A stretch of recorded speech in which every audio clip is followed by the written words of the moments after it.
30 years ago. That is, Yeah, sorry about that. It's all good. So we go to Screamin' Norman Smiley versus Billy Kidman. I was very confused by this transition because they end the promo and then Norman Smiley's music hits. Dean Malenko and Asia are gone, but the entirety of the Filthy Animals are still just hanging out in the ring, fucking the ropes. So I said, what is happening here? But it turns out it's Norman Smiley against Billy Kidman.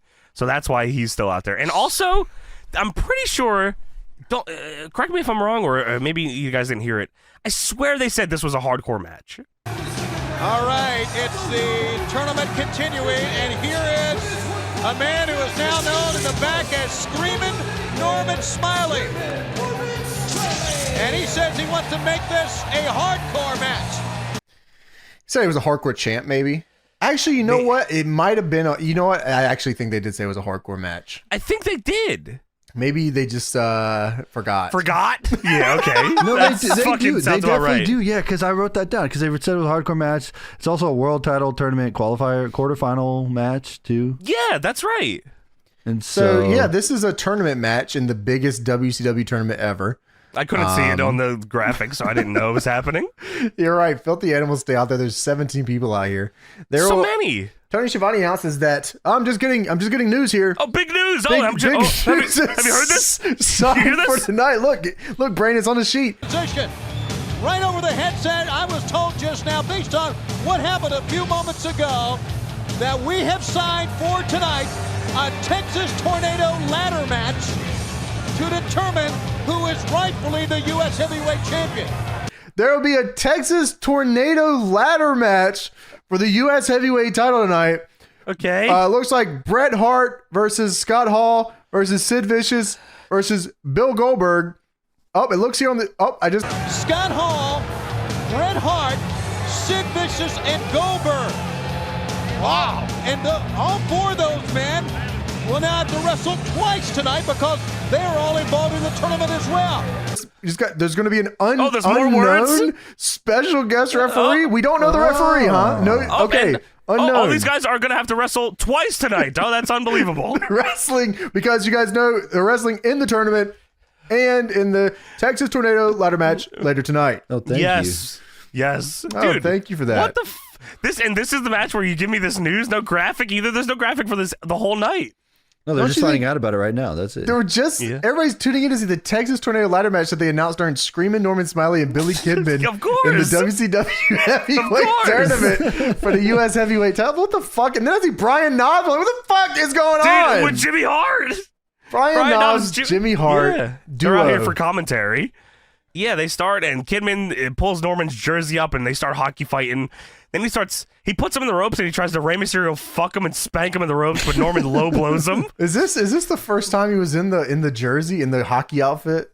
No, I don't think so. I think he's already on started commentary. It fucking sounded like, you're like, why the fuck is he out here in the hockey outfit? Really? But I don't know if it's the first time. I doubt it. But yeah, they just on commentary. Was Knobs saying that? Maybe Knobs is just not watching the show. Sure. Yeah, you're right. He was in the Indianapolis jersey. Maybe that's what they're talking about. I don't know. Well, Knobs says he is the king of hardcore, and he's also Mr. Nasty. Do you like that? Dude, he never stopped saying that. He doesn't know what hardcore is. I'm Mr. Nasty. I was like, dude, I'm about to plus 10 so hard my computer explodes here in a second.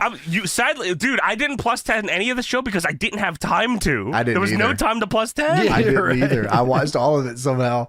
I'd miss 2 matches if I plus 10. Yeah, so yeah, Kidman spanking the shit out of him. Spanks him fucking crazy. The wheelbarrow spank is fucking nuts, dude. Yeah, wheelbarrow spank some crazy center of the ring hard cam big wiggle. Check this out. Dude, he G's up crazy for the fucking big wiggle. He's like, and I was like, oh, he's gonna get jumped.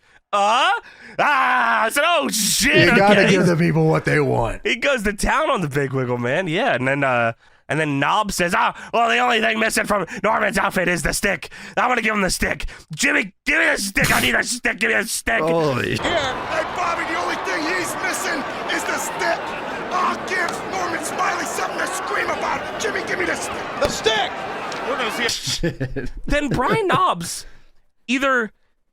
Okay, I thought it was a hardcore match. So Brian Knobbs takes the hockey stick from Jimmy Hart and then proceeds to relentlessly, uncomfortably beat Norman Smiley to death with a hockey stick for what felt like an eternity. He just and like Norman is looking at him up from the floor like, hey, fucking let's take it easy here a little bit. Like, why are you hitting me so many times with this? The ref is distracted by Jimmy Hart, which I guess was necessary in this hardcore match. Yeah, I guess so. And then Brian Knobbs throws Norman back in and Kidman wins. Kidman doesn't even hit a move, he just pins him, I guess. He does, yeah. Well, fucking Brian Knobbs just obliterated him and broke a hockey stick over every part of Norman Smiley's body, so. Yeah, that's also true. So we go backstage. Sting is looking for Lex Luger, the total package. Total package! He's opening random locker room doors. He says, Flexi Lexi, the Stinger is here. Where you at, buddy? What other side? Where is he? Lex! Flexi Lexi! It's the Stinger! Where are you, buddy? He calls him that a lot. Flexi Lexi. Smoking. Somebody Then stop me. Then we go to another. Yeah, dude, you should have just did that. Then we go to TP and Elizabeth are hiding in a laundry room, and this is shot horribly because I guess Luger, like, they must have said, hey, this is going to be like 5 seconds. So they're fake talking, and then Luger keeps looking up to see from the camera guy if they're done or not, but it's not done yet. He does this like 2 or 3 times, and then the segment ends with a fan in the crowd yelling, "Orale!"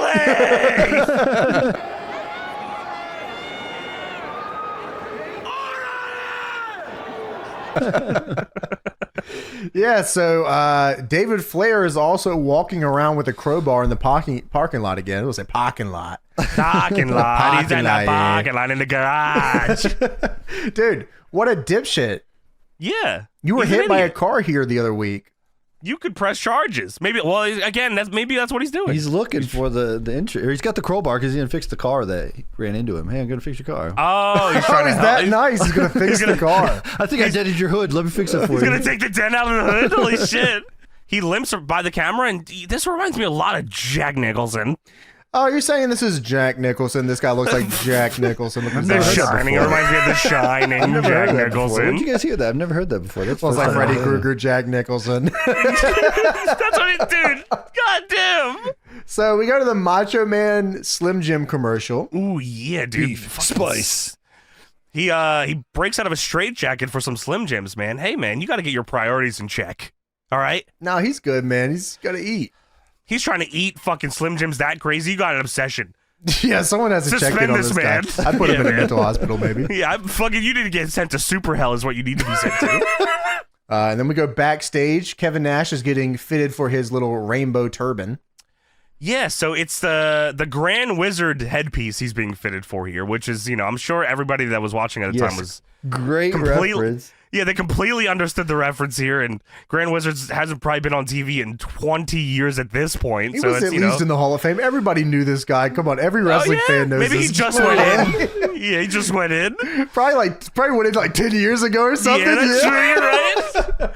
Hall says, "I dare you to wear that tonight," and Nash says, "I am wearing it." "Ah, don't you worry about it." And Hall says, "Oh man, you're turning into a cartoon character." I dare you to wear that tonight. I am wearing. Oh, don't you worry about it. Oh man, I turn into a cartoon character. And then a bunch of Riot Squad members walk by the door, and Hall says, "Hey guys, you looking for us? We're right down here." Suck it, squad. Come on. And then he's like, "All right, let me go pussies." get them. Let me go get these fucking guys. Hey, monkeys. All right. Dude, this is like insane. Kevin Nash Suck it. is the Grand Wizard, and he's going to also be managing Scott Hall with the police for his match against Lash LaRue tonight. This is for the World Championship Tournament. What the fuck is going on here? This is supposed to be a serious tournament. We got Lash LaRue. So WCW Nitro is brought to you by 1-800-COLLECT. Ah, the easy Save way to money. save. Forever. Yeah, I got that money. And now it's time for the Sting Town Hall. Sting walks out and does 2 little jumps on each side of the ramp. I thought that was very cute. I thought there was going to be pyro going off, but there was not. Sting gets to the ring and he calls out TP and Flexi Lexi. Lexi. Luger! Flexi Lexi! Hey, whatever you call yourself. Get your ass on out here. Yeah, you got 30 seconds to show up right here. We can either do this nice and easy, or we could do this nice and rough. Well, that's not right. I think you fucked it up. Yeah, you fucked up lines. Do this nice and easy, or we can do this nice and rough. But somebody stop me. So Elizabeth comes out first and almost The rolls TP her. music. Yeah, well, that's part of their package. She should be the TP. So she comes out first. She almost fucking rolls her ankle on the ramp. Dude, she almost crazy. 2 times she almost trips. Yeah, I mean, like, I guess that's just probably difficult coming down the ramp. Like, she was in heels, right? Yeah. Yeah. But she's very flexy, and some would say she's very Lexi. And she's down here because she has an apology to give to Sting from TP himself. Well, I mean, that's very nice of her. She, and yeah, she even says it. She says, Sting, the package wanted me to come out here and apologize to you, which is, I think it's funny as fuck that everyone calls him the package with Sting. Sting, the package wanted me to come out here and apologize to you. You know, this... Still calling him Luger? He's the only one that believes that he's still good. He still believes in him. And she says, this has been blown way out of proportion, and he treasures your friendship, and, he wouldn't jeopardize that, and he's really sorry. And Sting puts an arm around her and says, that's okay, Liz. We can talk about this, Into the dressing room. Oh my God. And the lights go out. She's complaining about the lack of security, and she goes into this locker room, and, the lights are out, and then you hear what I assume is David Flair's voice. Kimberly, do you remember me? Yeah, it is. He says, Kimberly, do you remember me? Don't worry. You won't feel a thing. What, do you have a car in there? What's he going to do? That is scary as fucking hell, dude. Dude, okay. James, it's even worse. I forgot that this is right after this. He says, don't worry, you won't feel a thing. Then the next thing you see is Shivani and Heenan on commentary. Shivani says, didn't that sound like David Flair to you? And Heenan says, it sure did. And they're both smiling huge. Like, this was a very fucking funny, cool moment here. What the fuck is wrong with you? Sure did. Dude, was that David Flair? Sure thing. Sure was. I also have this kid of Surge with Goldberg on it. Anyway, you like Surge? Fucking bitch. Dude. It's funny. That happens Also, all night. that David line said you won't feel a thing. What, you got a tiny pecker? What's going on there? Yeah, what the Tony fuck? is scary as fucking shit. Dude, it's crazy implications with it. It's insane implications. Yeah, wow. It's the implications, If the girl said no, then the answer obviously is no. No. But the thing is she's not gonna say no. She would never say no because of the implication. Yeah, it's the implications that'll get you. Yeah, and Heenan and Shivani just don't care. They said, anyway, this can of Surge on the back. Have you seen Goldberg, Surge? You heard about this one? You know this Surge? Goldberg, Yeah, Surge is and awesome. one in a series of cans available if you purchase Surge. And then Heenan takes it and goes to put it in a suit jacket, and then Shivani takes it back from him. Heenan's the best ever, I think. Yeah, well, what about Hello? Dude, I'll tell you this much. Kimberly! Let me talk to you about the Surge can. So we have Medusa versus Chris Benoit up next. Please repeat that. We got Medusa versus Chris Benoit up next. Okay, because I was blown away that what I was looking at. This is a world title tournament match. Medusa versus Chris Benoit. And they started off like it's going to be a legit match, and I start getting fired up. Because I'm like, Benoit's going to take some bumps for her, and this is going to be awesome. And you forgot what you were watching. Yeah, I should have known better. That's on me. That's my bad. In the Bret Hart match later, I forgot what I was watching. I'll tell you that. That also was true. That's also true. So Medusa advanced in this tournament because Evan Courageous was super horny in their match, and she was able to lay on top of him for a 3 count and make out with him. She was down for it too. She was down for it, and it went well. Adjacent to that, so that was Medusa's path to this match. Chris Benoit's path to this match was doing a diving headbutt off the top of a cage to Dean Malenko. That was the difference. They had this guy regularly on WCW doing the diving headbutt off the cage, and I'm talking, this is like a 20-foot cage. This thing is high, huge, and they sometimes had this he would guy. miss. Dude, I swear to God, I've seen this guy do a diving headbutt off a cage more times from our rewatch than I've ever thought in my life I'd see. I didn't know how he did it this many times. It's like the Kurt Angle moonsault. You're right. It is very similar. Yeah. Except for he would hit it most of the time. That's also true. Which is pretty nuts. He'd hit the fucking move. But yeah, so the Revolution attacked Benoit afterwards. And they cuffed him, and then he was saved by David Flair. all around Goodman. He was good till he got hit by a car. Dude, that's crazy. David Flair saved Chris Benoit and then got hit by a car? Is that the same episode? And or it is it changed weeks his before life that? forever. That is crazy. It turned him into Jack Nicholson. Maybe Freddy Krueger. Robert England. From The Shining. So, yeah, Medusa versus Chris Benoit. You got Medusa hits a Rana here on Chris Benoit. They trade hammerlocks? It was nice to see a hammerlock. That was cool. Yeah, I mean, Benoit's arguing with the ref and Medusa's throwing kicks. And, yeah, the Rana, like you said, then Benoit chops the absolute fuck out of her in the corner. He gets pissed. Yeah, hits the Rana. Benoit kicks out immediately, backs to the corner, and chops the shit out of her. And I was like, dude, this is going to be awesome. And then I forgot what I was watching. And then the funniest thing I think I've ever seen, I legit had to pause this because I was dying laughing so hard. I was legit, this put me into a fucking fit. So Evan Courageous comes out because, of course, what happened with him and Medusa. He's in love with Medusa. And he comes out because Benoit just chopped the shit out of her. He wants to check on her. And the ref is trying to also check on Medusa. The ref is Johnny Boone, of course. And Johnny Boone is trying to check on Medusa, and Evan Courageous keeps pulling this guy out. Like, hey, I'm going to check on her. Don't worry about it. And he goes back to check on her. And he wants the match. I think he wants the match to not continue because he says that, I don't want her hurt. Yeah, well, the ref is going right. The ref's trying to check on Medusa. She's hurt. Yeah, right. And Evan Courageous pulls this guy out. They talk. He goes back, pulls him back out again. He's like, "Look, dude, I'm trying to, you know what I mean? Like, let me see Medusa." So then he goes back in one more time. Evan Courageous pulls him back out. The ref looks at him. And the ref strikes him. Dude, the ref punches Evan Courageous in the head. And I said, whoa, what the fuck? And then Evan Courageous punches back. They start doing a strike exchange outside the ring. They're slugging like crazy, fighting back and forth. Johnny Boone, the ref, baby. Dude, I was like, this is the best. I was like, wow, this just changed how I looked at refs forever. The ref should fight. The ref initiated the striking. That was fucking crazy. He pulled him out. He looked at him and fucking slugged him. Evan Courageous didn't even hesitate. He turns back around. Boom, boom, boom, boom. Oh, shit. I couldn't fucking believe it. Because when that happens, I was like, oh, he's going to punch him and then Evan's going to bump and the crowd's going to go crazy and then Evan will get him back. Evan says, "You motherfucker." I said, holy sh... And then the refs come out to break up the ref fighting Evan Courageous. The refs sure came out and jumped Evan Courageous. You piece of shit, get off our boy. Stop him out. Oh, my God. Dude, the idea that all the refs are actually like that would change the game. This was bar none the funniest thing I've ever seen because I expected none of it. Everything that happened from that point through the end of this segment, I was in complete awe of what I was seeing. I think for the rest of the show, I was already confused, and it's somehow only downhill from this, or uphill. I don't know which way it goes. The ref beefing with Evan Courageous is nuts, and then as they're fighting, the refs are coming down to break this up. They're still slugging. Jeff Jarrett is now here, and now him and Benoit are slugging it out in the ring. What the fuck? They're just fighting. The bell is now called. He's pissed. Jarrett gets a mic, and he says, this is the following phrase he says.